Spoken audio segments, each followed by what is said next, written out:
La confiance n'exclut pas le contrôle. Bienvenue sur l'université entrepreneuriale. Dans cette nouvelle vidéo de la série 5 minutes pour changer, je vais t'expliquer comment déléguer tes activités. Alors je sais, c'est peut-être pas un sujet à l'ordre du jour pour toi, mais ça va devenir très important, il faut que tu l'anticipes au plus vite. Nous allons aborder ce sujet sous un angle que tu n'as jamais vu ailleurs, mais avant tout, jingle!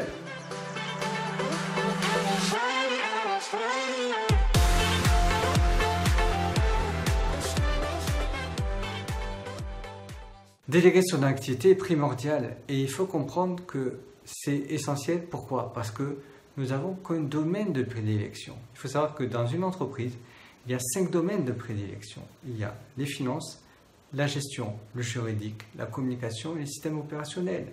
Donc forcément, il y a un domaine où vous êtes le plus fort, vous êtes bien, vous êtes vraiment à l'aise.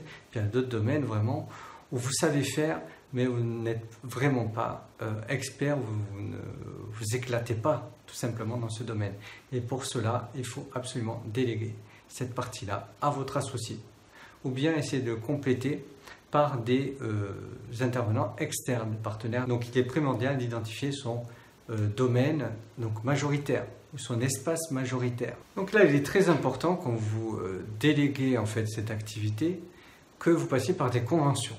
Soit une convention d'association, c'est-à-dire que là, pour un associé, c'est tout simplement le statut ou le statut d'entreprise. Donc ça passe surtout par là.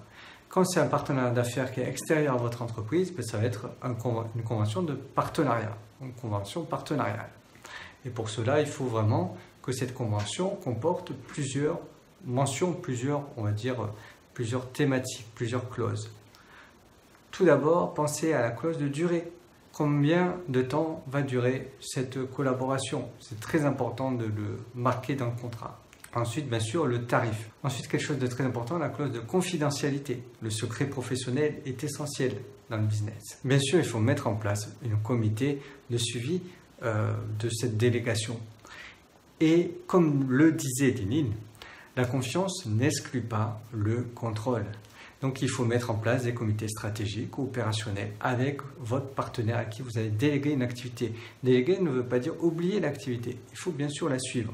Et pour la suivre, il faut aussi la comprendre. Donc, il faut vous former un minimum sur les sujets concernant cette délégation. Si vous n'êtes pas bon en finance, il faut quand même vous former un minimum en finance pour pouvoir discuter et être sûr que votre partenaire à qui vous déléguez bien sûr cette activité et les compétences et puis sache bien sûr mettre en place l'activité que vous déléguez. Si tu veux en savoir plus sur le sujet, n'hésite surtout pas à commenter, me poser toutes les questions, prendre rendez-vous avec moi avec le Joker, donc n'hésite surtout pas et puis je te donne rendez-vous pour une prochaine vidéo sur un autre sujet tout aussi intéressant.